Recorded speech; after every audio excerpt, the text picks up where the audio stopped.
Here are the readings for the 26th Sunday in Ordinary Time. Today's first reading is from the prophet Amos, chapter 6, verses 1a 4 to 7.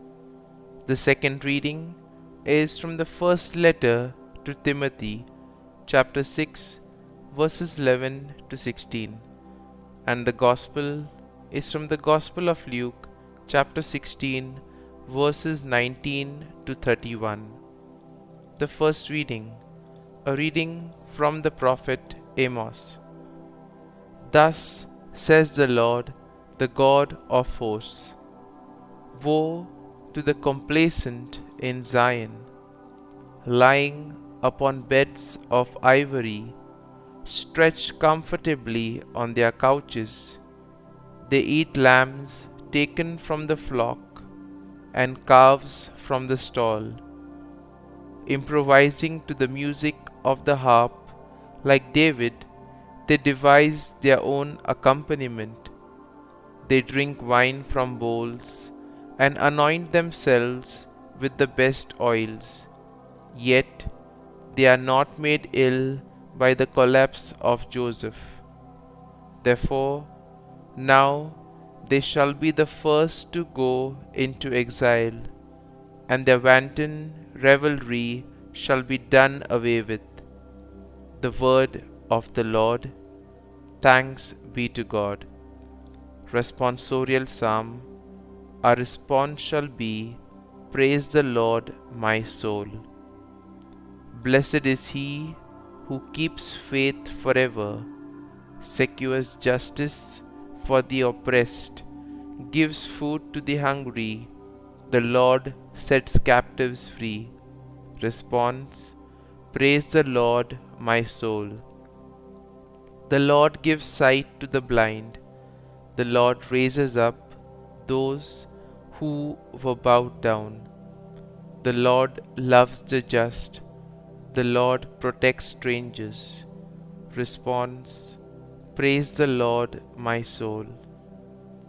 The fatherless and the widow he sustains, but the way of the wicked he thwarts.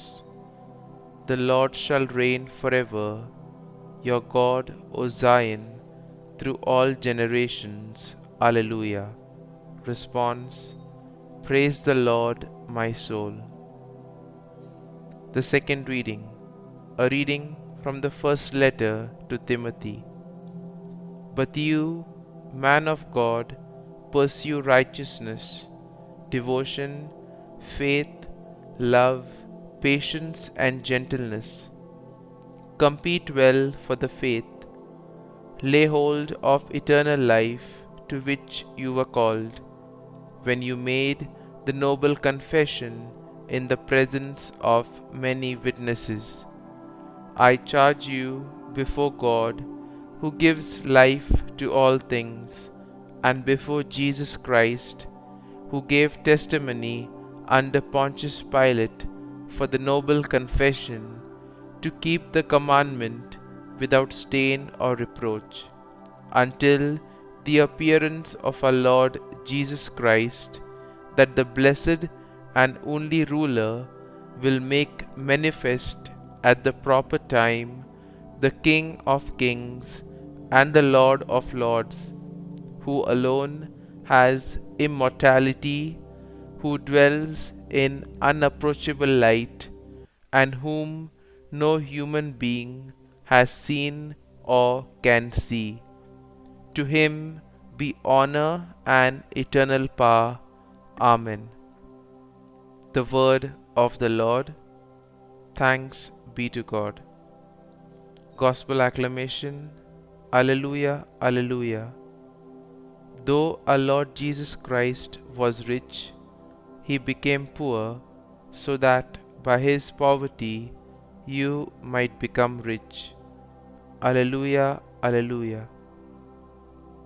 A reading from the Holy Gospel according to Saint Luke.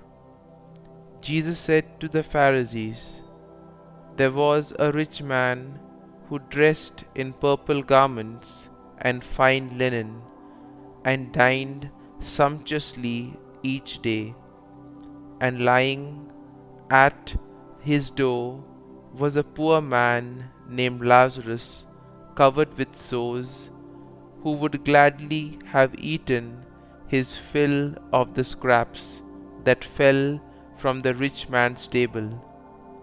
Dogs even used to come and lick his sores.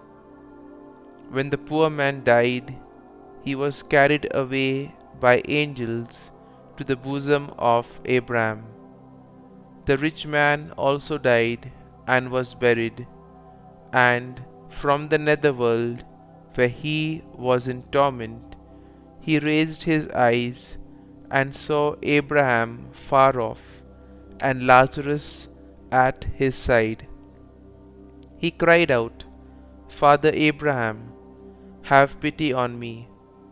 Send Lazarus to dip the tip of his finger in water and cool my tongue, for I am suffering torment in these flames." Abraham replied, "My child, remember that you have received what was good during your lifetime, while Lazarus likewise received what was bad. But now he is comforted here, whereas you are tormented. Moreover, between us and you a great chasm is established, to prevent anyone from crossing who might wish to go from our side to yours, or from your side to ours." He said, "Then I beg you, Father, send him to my father's house, for I have 5 brothers, so that he may warn them, lest they too come to this place of torment." But Abraham replied, "They have Moses and the prophets. Let them listen to them." He said, "Oh no, Father Abraham, but if someone from the dead goes to them, they will repent."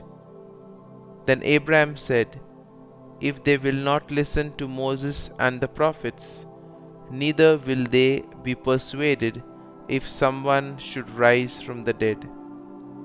The Gospel of the Lord. Praise be to you, O Lord Jesus Christ.